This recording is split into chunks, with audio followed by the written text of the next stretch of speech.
Welcome to another segment of NDP's Night Talk, where we discuss various issues that is facing the Vincentian public, and we are going to be talking about the plans that the NDP has to try to put St. Vincent and the Grenadines in a better position.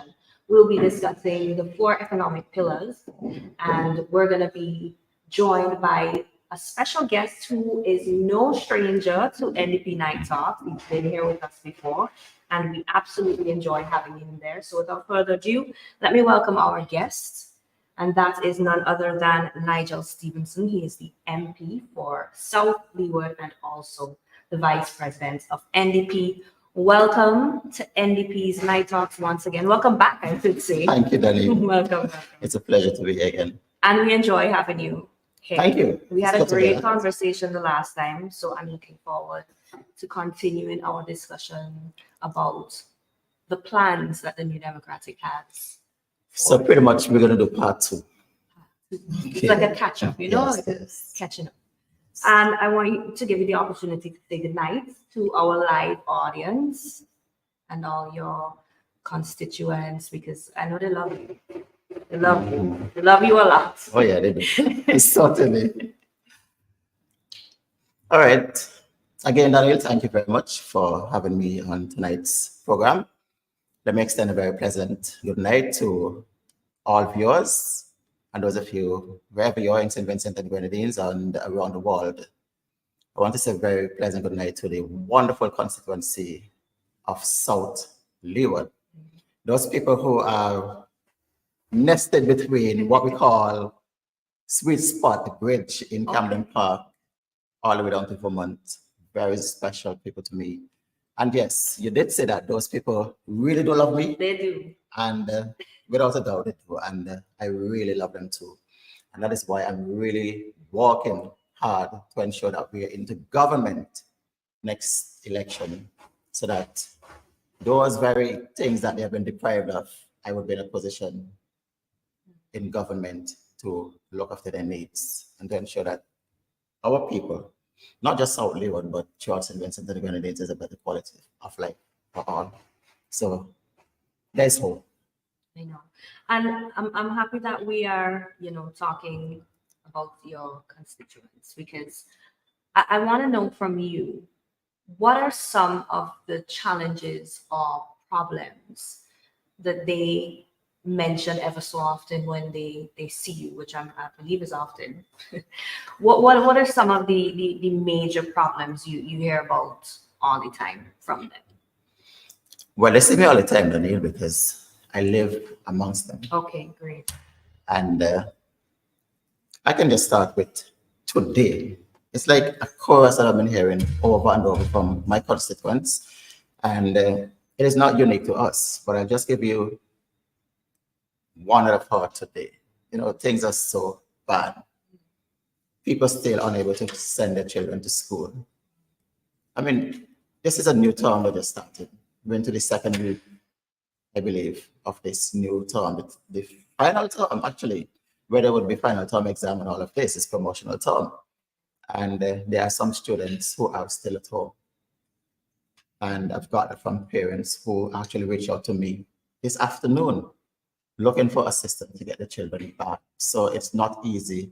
In fact, one of them told me that they were hospitalized simply because of the pressure that they've been feeling, unable to get a job. So it's really difficult for people. And in my constituency, that is what I've been battling with all the time. And there are certain agencies, government agencies, that, you can go to them, they will talk to you very well. But at the end of the day, you're going to leave empty-handed, because it would appear as though the resources of the government are entirely for supporters of the government. Or in between, there are 1 or 2 people who might get through. But as an MP for the New Democratic Party, it is very difficult to get assistance from my people. That is why I am really longing for this opportunity to get into government so that I can serve their interests.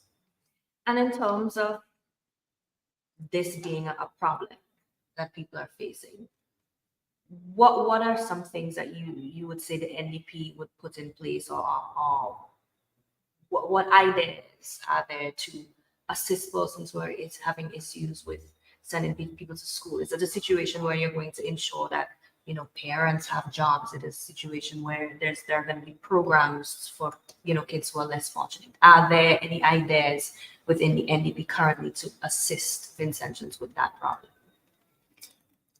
Well, let me just lay down the parameters of our discussion tonight. And perhaps this will answer the question, because in order for us to arrive at that question, we must understand that there is a problem. Mhm. And in order for us to fix that problem, we must acknowledge that there is one. Correct. Now, in St. Vincent and the Grenadines, you have 1 in 5 people who are unemployed across the board. You also have 4 in 10 young people who are unemployed. You have 1 in 3 people who is living in poverty. Yeah, and you have a situation where our net migration rate has been the highest in our history, because so many people are leaving St. Vincent and the Grenadines, especially young people, because they cannot find jobs. They cannot make ends meet in St. Vincent and the Grenadines. And those who can find jobs are actually working and earning wages which are essentially the lowest wages in the region. So it means that the life of the Vincentian people is very difficult. So, as I've said before, 1 in 5 people unemployed, not working. They're looking for work and they can't find work. 4 in 10 young people can't find work. 1 in 3 persons is living in poverty. That is the Vincentian reality after 23 years of the ULP. And therefore, that is precisely why my constituents are having it so difficult, because this government is failing. They have failed to create an environment for businesses to thrive. They also failed to create an environment so that our people can be employed. So under the Unity Labour Party administration, unemployment has actually grown exponentially. It has never been a time in our history when there are so many people who are looking for work and can't find work. I give you a case in point. Ever so often, I go to Facebook and somebody is sending me a message on Messenger. And sometimes you miss someone and you don't know where that person is. And then they will just shout you out via that medium, and they would say, "But I inquire, where are you? How have things been with you?" Then they would say, "Boy, I am in Antigua, or I am in St. Kitts, or whatever the case may be." I said, "What? I didn't know you were there." They said, "Well, yes, I couldn't stay in Vincy because in St. Vincent, I am not able to realize my dreams." So people have to believe, and that is why the net migration rate is so high. And it's not a case where these people want to leave their natural environment, their community, the society, everything that they're accustomed to. They would much prefer to stay right here in St. Vincent and the Grenadines and work, earn an income, and make a life for themselves. But because of the economic circumstances that has been brought on by this administration, this Unity Labour Party administration, people have to leave our shores, unfortunately, leave their families, leave their communities, leave their friends, leave their churches and so on, and go abroad to make a life. And that is a serious indictment on the government. The New Democratic Party will be so unlike this, because what we want to do is create an economy where there will be employment for all. You mentioned the four pillars of economic development. And those are what we're going to be incorporating to ensure that economic activities are permeated throughout St. Vincent and the Grenadines, from North Windward, North Leeward, right down to the Grenadines itself, so that every Vincentian who wants to work would have the opportunity to work and earn a proper wage. Because I've just outlined to you, the wages which are paid in St. Vincent and the Grenadines is pretty much the lowest in the entire region. The New Democratic Party places a very high premium on our workers. But these are people who wake up, those persons who are working, wake up early in the morning, prepare for work. They go to their work. And once they get to their work, they want to ensure that they're properly remunerated. They're paid for the job that you're doing. And essentially, a lot of our people cannot make ends meet simply because you're working and the wages are extremely low. That is why we have all this problem. But the New Democratic Party will lay down the parameters to ensure that more people are employed. And later on into the program, I'll go into some of the ways in which we can create those sorts of employment for people. And you mentioned migration, and when you mentioned migration, I couldn't help but think about young persons who leave St. Vincent and go abroad to pursue their, to further their education. Mhm. And they return home looking for something that is basically going to pay them for what, their degree says Yeah, they should yeah, be yeah. worth. Mhm. And I know that that is an issue that a lot of Vincentians face because they feel as though, then what's the point? Do you think that that sets a bad example for younger persons coming up who may see persons going away and studying and coming back home and can't get jobs, or they're being paid but not paid, what they essentially should be paid? Well, it is a disincentive to begin with for our young people to go and study and return to St. Vincent and the Grenadines. Because every country would want their best, their brightest people to come back and contribute to the development of their country. But when you go and study, I mean, it's a sacrifice. Studying is not cheap. It is very expensive. And sometimes if families have to mortgage properties, give up life savings and all of that, it is a serious sacrifice that you have to make to send your children to study. And once they go out there and come back, they want to make sure that the job that they are going to be getting will be paying them a decent salary, one that is actually equivalent to the kind of work that they've done in their studies. But in St. Vincent and the Grenadines, the unfortunate reality is that most of these people come back and they cannot find work. A case in point, a whole lot of our persons who come back with their degrees are now placed on what they call a set program. Yeah, so I remember when they introduced a set program in Parliament, where they were saying that these workers are going to be received between, say, $1,500 and $2,000. Yeah, that's somebody with a degree. And that is what they're being paid. So I was saying in Parliament, in my response, I was saying, well, I hope you're not setting up these people, because they call it a set program. I hope you're not setting them up to think that after their 2-year period, because they give some of them 1 year and others, they give them 2 years. And, with the view that after that, they will be permanently employed. But there's so many persons who have actually used up the 1 year, they work for 1 year, work for 2 years, their salary haven't increased, and they are still looking for work because our economy is not able to absorb those workers. And a lot of them have their student loan to repay. So when you look at younger persons and looking at these persons who have returned with their degrees and see the way that they've been treated, the fact that they're still knocking about looking for jobs, or they are paid mega salaries, I fear that what is going to happen is that most of these young people will choose not to come back to St. Vincent. And we are going to have a big problem because our best students, our best minds are not coming back to develop our country. And then this can lead to the whole problem of brain drain. Because if you're not being paid for what you're worth and you can't find a job, and a lot of people go study and come back, and the job that they are actually getting is in no way, shape, or form, resembling what they actually went to study. Yeah, so they're frustrated. And a lot of people have been leaving, and more people will leave. There is an exodus out of St. Vincent and the Grenadines. We're losing our best and brightest minds. And what about the business community, the private sector? Because, obviously, even if the NDP is in power, government cannot employ everyone. Mm-hmm. So what about the business community? What is how are things going for the business community? Because I'm sure in your constituency as well, and in St. Vincent on a whole, you would communicate with business owners who would express to you what they're currently going through right now.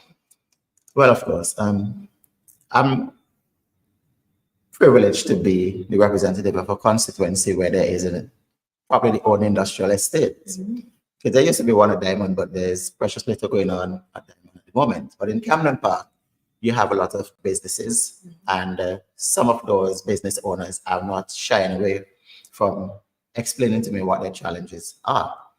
And they're operating in an environment where their cost of production is now getting much higher.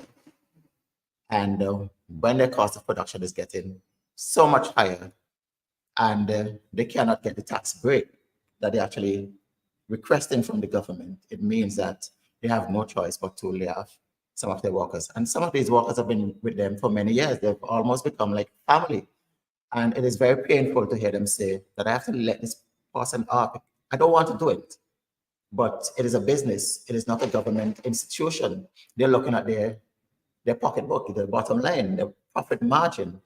And if the cost of production is rising almost exponentially, then they would have no choice but to lay off forces. And that is what has been happening.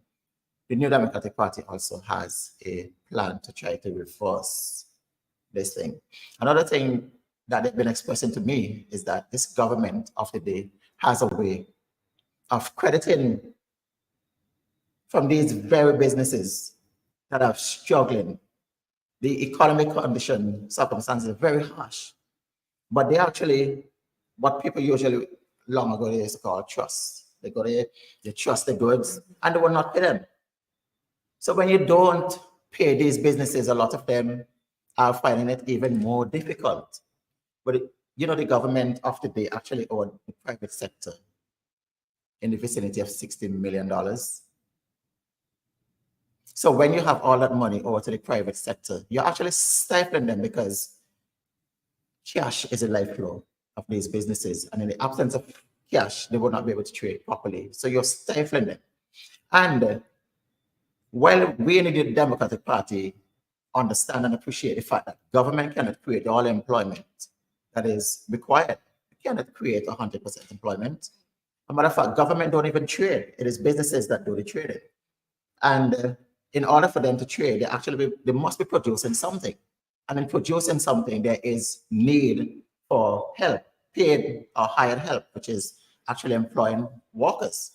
So it's not lost on us that a large sector of our country, with respect to employment, is absorbed by the private sector. And for us in the New Democratic Party, what we would do is create an environment for the private sector to thrive. And then we will actually, that loan that is owed to them in the first term of the New Democratic Party, we're going to significantly reduce, if not zero, that loan that is owed to those businesses so that they can breathe again and actually employ more people. That is what we want. That is our modus operandi. This is what drives us to see people walking. We want to get the people of St. Vincent and the Grenadines back to work. Being the devil's advocate, just hear me out. What if someone watching this says the government just can't afford to reduce taxes? The government genuinely can't afford to pay some of these businesses back. What would you say to that? Because these are some of the things that I hear. Yes. So what would you say to someone who is saying, listen, I want the government to reduce taxes when they can't afford it. They needed the money to do whatever they need to do across the country. A tax is a necessary evil. Right. Yeah. It is not something that anybody look forward to, Right. but it is necessary for the government to raise revenue because, as I've said before, the government does not trade. Right. Yeah, it's businesses that trade. So they have to have revenue in some way so that they can carry out their fiscal policies and programs. But if you cannot be entirely reliant on that sort of revenue, and the more you tax the businesses, what is going to happen is that you're going to drive them out of business completely. So it's better that you reduce taxes or even give them a tax break. Some people call it a tax holiday. You know, give them some freedom, some leverage so that they can catch the hand, as local people usually say. Yes. And when they're able to earn, then you can actually introduce a tax once again. But the tax burden which is borne by these governments is actually not governments, businesses. It's actually stifling them. And for those persons who say that the government cannot survive without taxes, yes, it cannot survive without taxes. But how do we explain, or how do we square what is happening with Sanders as an example? They are operating tax-free holidays. So the government is not dependent on Sanders paying taxes. You understand? They're operating tax-free. So how is it that, I'm not saying to eliminate taxes, because as I've said before, it is a necessary evil. It has to be paid. But based on the production capacity of that business, the operational cost of the business, then you have to be innovative enough to say, okay, then I'm going to give you a break here so that you would be able to employ more people. Because listen, the more people who are employed by the private sector, the government is getting the money back in, because more money in the hands of people, people have more disposable income. They have to buy goods and services that attract VAT. So it's not a direct tax necessarily, but there are also indirect taxes like the VAT. So the government naturally is not losing revenue per se. It may lose it in direct taxes, but indirectly it's getting it back. So I would say pay back. I mean, if you can't pay, why are you going to credit? What is your motive? Is your motive to drive these businesses out of business completely? Come on, man. You must be able to find a way. If you can't, then just like what they say with people who owe in taxes, make arrangement. Come and sit down, make arrangement, and make systematic payment. You must start somewhere, and then you'll finish.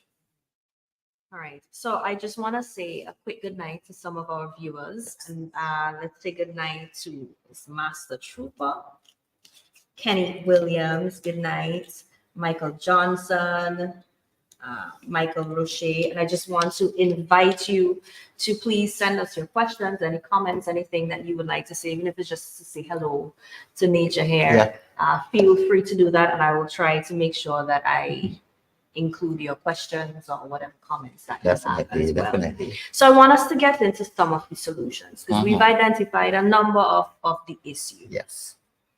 And I want you to tell me about, based on the economic pillars, if you can tell me what those pillars are, and we will go through them and discuss, you know, what the plans are to basically dig St. Vincent and Grenadines out of the hole that we seem to be. It's like a bottomless pit. Yes. Now, the New Democratic Party, we've been in opposition long enough. And like any person who wants to go into business, you're only going into business if there is a prospect of making a profit. You want to make a profit. That is your bottom line. That is what drives you. What actually drives the New Democratic Party is the fact that we want to get into government. And why do we want to get into government? Because we want to make sure that there is a better quality of life for all of the people of our city, blessed St. Vincent and the Grenadines. Now, in order for you to get a better quality of life, it means then your standard of living has to improve. And for your standard of living to improve, it means, you know, back in the day, they used to measure the standard of living based on the amount of goods and services that you're able to enjoy. So when you look at the fact that there are so many people who are going hungry these days, cannot get the basic necessities of life, it means that your standard of living is low, because you can't enjoy these things. You have very limited access. And the reason why you have limited access is because of the lack of money, essentially. So what we want to do is get our people back to work. We want to have an economy that is bubbling. We want to have an economy, and ultimately, you know, what we want to have is the creation of an export led economy. Because we notice that we have a port that is being operated, well, being constructed now. And from my vantage point, from where I'm living on the coast, not in Kingston, but in South Leon, where the main port now, the Cameron Park container port, what I do see happening, Daniel, is that a lot of ships come with the containers, they offload, and then precious little is going back except for the empty containers. It means that we are importing all the time and we're not exporting anything. So what we want to do is to be able to export. But what are we going to export? We must be producing something. So we are saying that the 4 pillars of the economy is what is going to drive economic recovery and prosperity in St. Vincent and the Grenadines. And these pillars that we have been talking about, essentially agriculture. You know how important agriculture is. Right. We can go through them in more details once time permit, but the agriculture, tourism, the blue economy, and the new economy. I mean, these are things that people out there, our listeners, our viewers, should actually be memorizing. Because agriculture, everybody knows about agriculture. It is actually planting something, utilizing the soil that we have. And you know, Daniel, our soil, being volcanic, is one of the most fertile soil that you can ever find anywhere around the world. Because look, the volcano that erupted about 3 years ago, what has actually happened there is a natural replenishment of the soil, of the nutrients in the soil. So we are poised for agriculture to thrive. But we have a government, one that says they are moving away from agriculture. And I mean, it is what comes out of your mouth that defiles you, you know. What you say, because words are life and words are death. So they actually spell death to the agriculture industry. But what we in the New Democratic Party is saying is that we're going to revive agriculture. And one of the ways in which we're going to do that is getting our farmers, encouraging our farmers, having certain incentive for them to go back to the land. You remember when under Anna Eustace as leader of the New Democratic Party, we were saying that we will be constructing, well, have people going, you know, to utilize another 1,000 acres of land. And each farmer would be given $500 a month just as income support to encourage them to go back and cultivate the land, especially on the banana cultivation. That didn't happen because we didn't win the election. But what did the United Labour Party say? They will make 2,000 acres of land available for bananas. So they were doubling what we were saying. And then what we say now, the reality is less people actually farming. And that is because they can't find a market. And not just that, the issue of predial larceny is almost like the final nail in the coffin. But what we would do is work tirelessly to revive it. And one of the things that we want to do is encourage people. That is why we're going to establish that National Development Bank so that people who want to go back to the land, because a lot of people, yes, they would like to farm again, but they don't have the resources.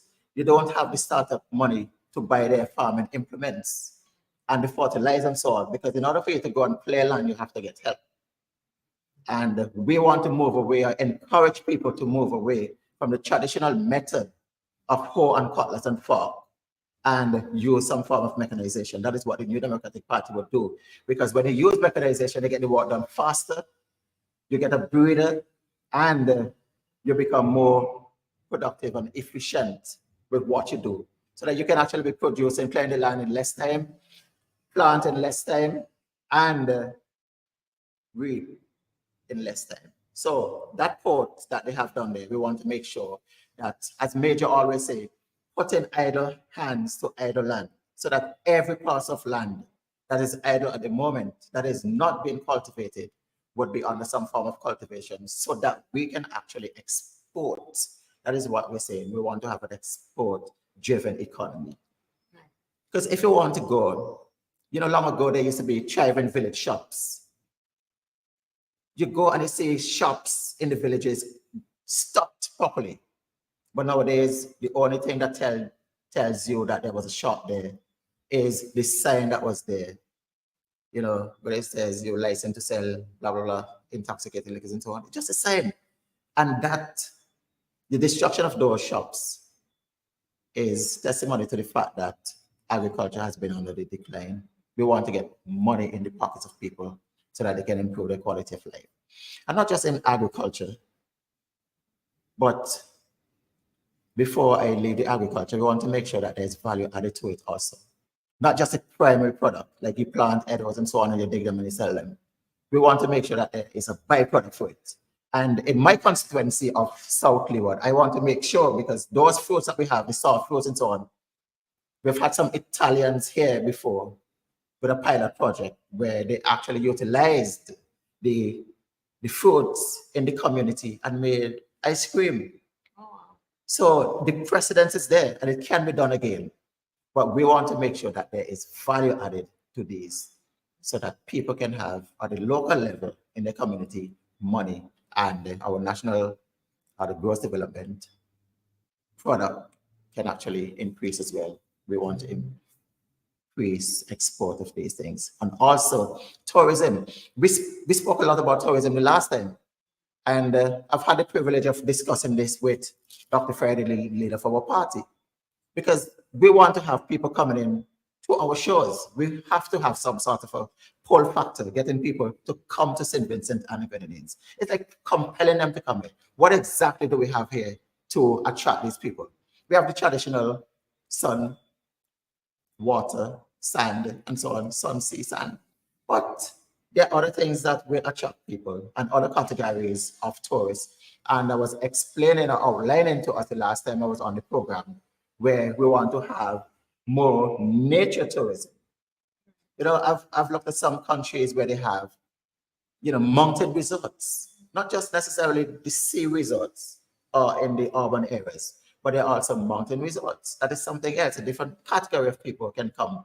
And that can happen when we establish that road, that link road between South Leeward and North Leeward. It can happen because we open up agricultural lands so that more lands are available for agriculture, and also to establish this kind of mountain tourism that we have been talking about, mountain resorts, and developing a sanctuary village so that people can leave the hustle and bustle of the town and rent a castle, you know, in that remote area. Those are some of the things that we want to have. So employment can be created for our people. The new economy, as an example, we're talking about, if you look around what is happening in St. Vincent and the Grenadines, most of the community centers that we have are locked up. Those that were built by the New Democratic Party are left to rot. Nothing is happening. And I mean, Peniston Community Center is a case in point. And those of you who are listening or viewing, you can attest to the fact that there is a community center somewhere in your area that was built by the New Democratic Party that is left there to rot by this government. And you have the impression that this is done willfully because they want to erase everything done. If you put money, if you know money was put into creating it, is it just a thing that it's because it was built by the NDP? What is the reason behind not utilizing it if it's Well, I mean, that's a point.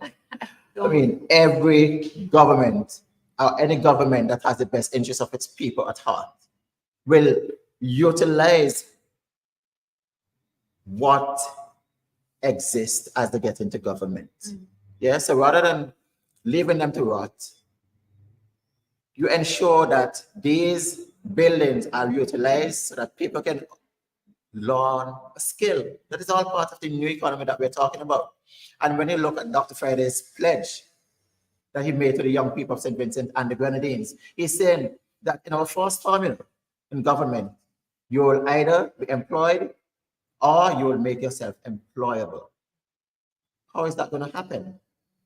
The economy has to be, it has to be permeating with economic activities so that people can get jobs and you can actually learn a life skill. Electrician, plumber, you know, all the skills out there, all the different vocations that people have. we are going to make sure that these facilities have been used. But this government has a way of just letting it rot. And I don't know what is their thinking, but I believe that they don't want to be identified with anything that the New Democratic Party actually constructed. And therefore, they live in them, they are abandoned. But that is not how a government that cares about people will operate. You look at the Performing Arts, and this is something that is dear to your heart. I believe that if we have a center for the performing arts, this national center, where our elites can actually go and play the trade, I believe that there are more people, more singers that can develop because they have talents. I remember Digital did something. You remember this thing, this talent show that Digital had. I think they were trying to do something like, I mean, Britain has talent or America, has talent or something of the sort, yeah? But we can have a talent search. You may have discovered that there are people who can sing, there are people who can dance, there are people who can act, and there are people who can play different instruments and so on. So why not harness those to make sure that they can develop their innate ability, their natural ability, maximize it so that they themselves can actually make a living from it. That is what we want to do in the New Democratic Party. So we are not just looking at one particular module, but it is a holistic view of development in St. Vincent and the Grenadines. The other thing, the blue economy. Just Friday, I've had the privilege again to go to Clare Valley, because that's one of the fishing villages where fishing is doing well. They have a lot of fishing boats and so on. People are actually participating in it. And people are fed up of the traditional method of fishing.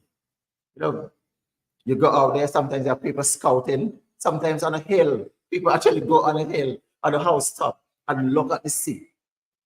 Remind me of this boat that we used to do, the Old Man in the Sea. They constantly stare in the sea to see when fish is beaten, whenever there is a school of fish. Yeah, then they would signal and they would go out there and they row the boat and they encircle that school of fish and throw their seine. But while that is good for the time, it has been good for the time, yes, but it can be better because I can't see, I don't know how we can square it. Where I'm actually living, I can see parts of Grenada, yeah, on a very good day. Not when you have all this haze around the place, but on a bright day, I can see down there. And they are making $60 million a year from fishing, whereas we can't even make $10 million good on a year. And we have far more water than Grenada. So why is it that they're doing much better? One is because their government is actually investing in their fisher folk. Our government is not doing that. They talk a good talk and say that they have this relationship with the credit unions so that they can go there and they can improve their fishing fleet and all of that.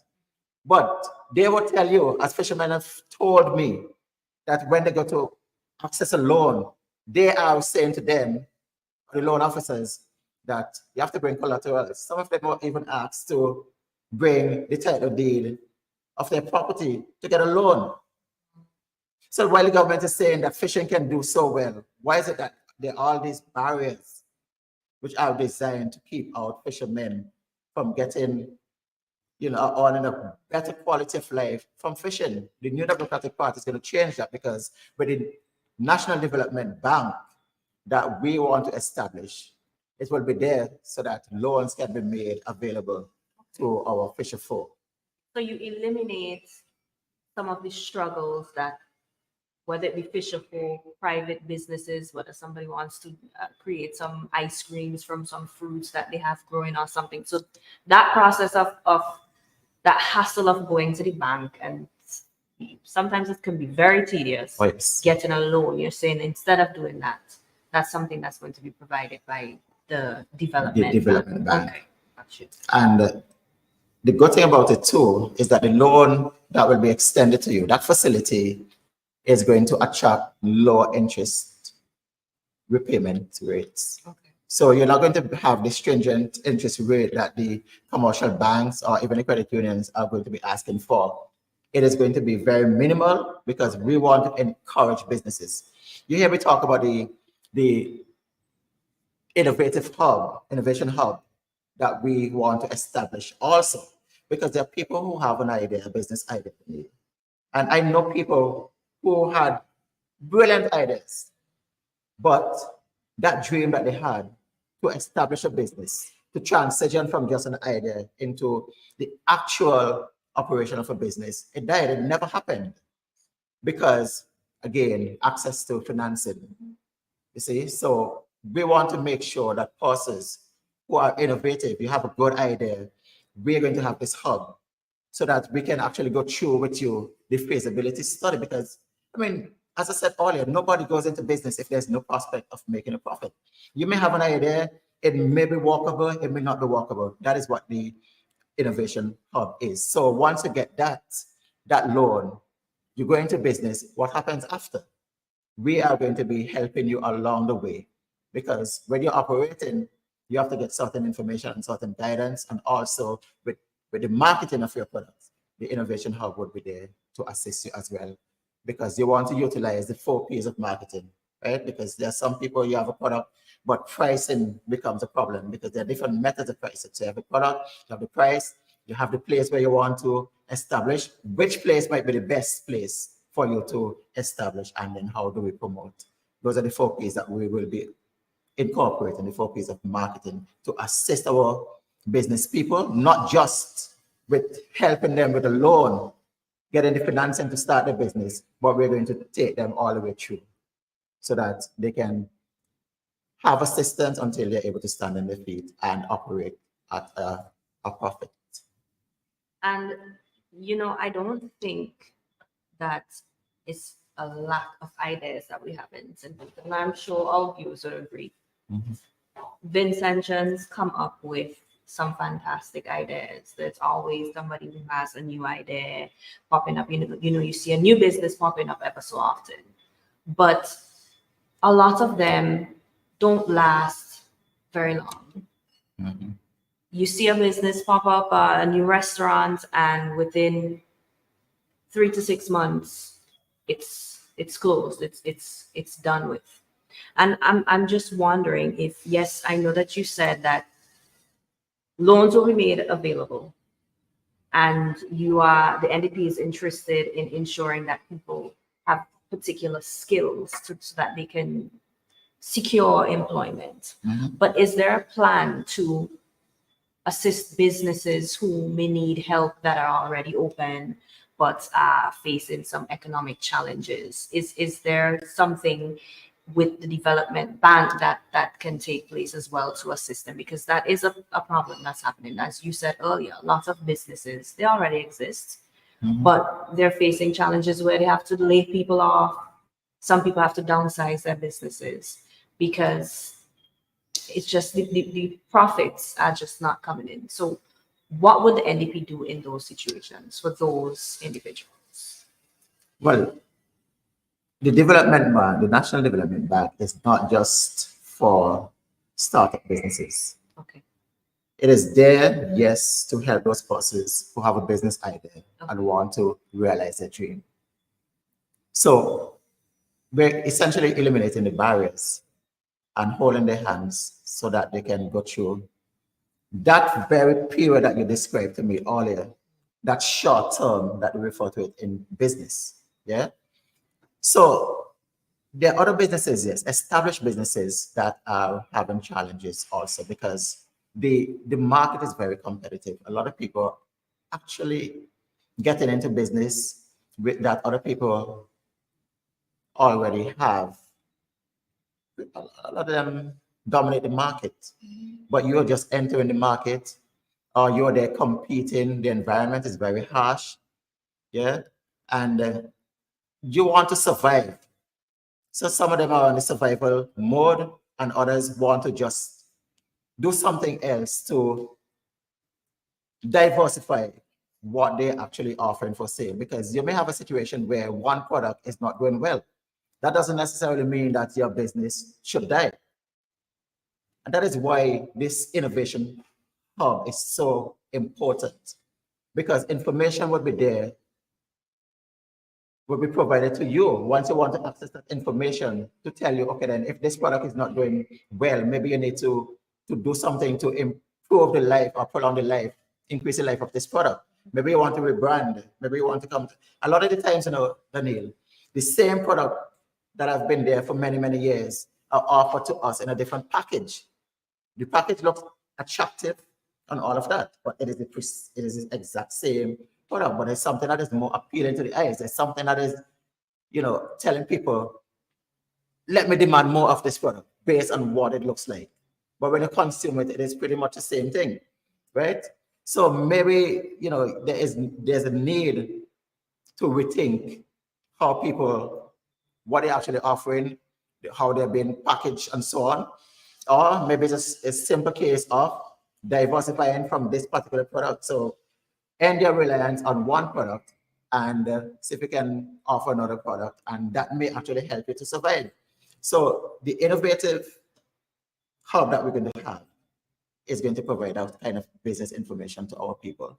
So those who want to expand their business, and expanding doesn't necessarily mean that you're going to grow or put on another room.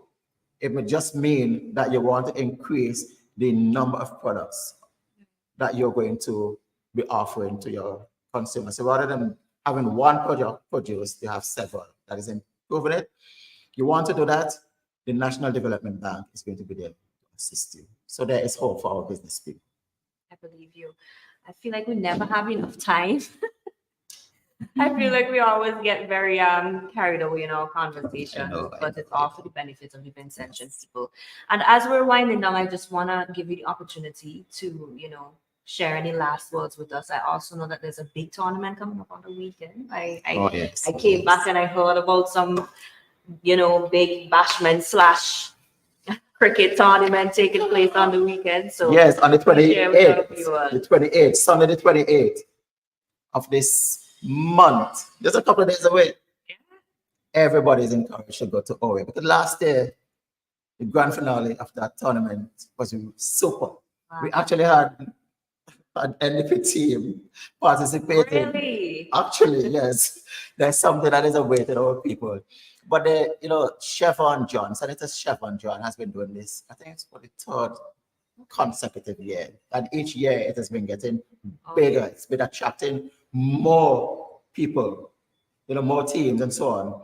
And the amount of support that they actually get from the community with respect to, spectators and so on that come out to support their local team. I mean, it was very encouraging. And to me, I can see that that's the beginning of the revival of sports in St. Vincent and the Grenadines, starting with what is happening in Oria, in North Windward under Senator Chevron John. And one of the things that I noticed is going to happen, a major attraction, is that former West Indies cricket fast bowler, Tino Best. I mean, I've had the privilege. It's one of the nicest people that you can actually meet. And I'm talking here because I've had the privilege of meeting him. I've actually had the privilege of doing commentary in Barbados with him. Yeah. So, I mean, yes, the new Democratic Party is well placed to revive sport. I love what is happening there. And for those persons who want to see him and meet him, he's a very, very gentle individual. Humble. Very humble individual. The fact that he's played for the West Indies at the highest level doesn't make him feel that he's above and beyond the ordinary man. So it is an attraction, and I want to encourage people to go out there, because Chevron John has been working tirelessly to ensure that there's a better life. People just don't go walk. A lot of people don't have walk. But the recreation is important. The revival of sports is important. And we don't know out of that tournament who would be the next West Indies cricket player. We don't know. So I want to encourage people to go out there. And as I know the time is winding down, I just want to remind us of the state of affairs in St. Vincent and the Grenadines, and why we're here, why we come to this program, to speak to the people of St. Vincent and the Grenadines. It is because the Unity Labour Party has not been working in the best interest of our people. As a matter of fact, Labour is not working. Labour is not working for our people. And the time has come for us to change the government and install a government that has the best interest of the people at heart. A government who considers the welfare of the people as its concern. That is the New Democratic Party. The Unity Labour Party cannot speak like that because they have been enriching themselves over the years and the masses are getting poor and poor. There's a wide disparity between the rich and the poor. We want to narrow that gap. We want to have a more equitable distribution of the resources of St. Vincent and the Grenadines. We want to ensure that there's a better quality of life. We cannot allow the status quo to continue, where 1 in 5 Vincentians is unemployed. We cannot allow a situation where out of every 10 young people you find, 4 unemployed. And also, 1 in 3 Vincentians is in poverty. That is the reality after 23 years of the ULP. We have to stop that. And the NDP is vowing to you that we will do better. We just want you to give us the opportunity to serve you, to serve your interests in the Parliament of St. Vincent and the Grenadines. We are not about enriching ourselves. We want to make sure that you're lifted out of poverty. Thank you, Daniel. Thank you so much for being here with us. And thank you to our viewers. We enjoy having you with us as always, and we're looking forward to being with you again on our next segment of NDP Night Talks. Enjoy the rest of your night.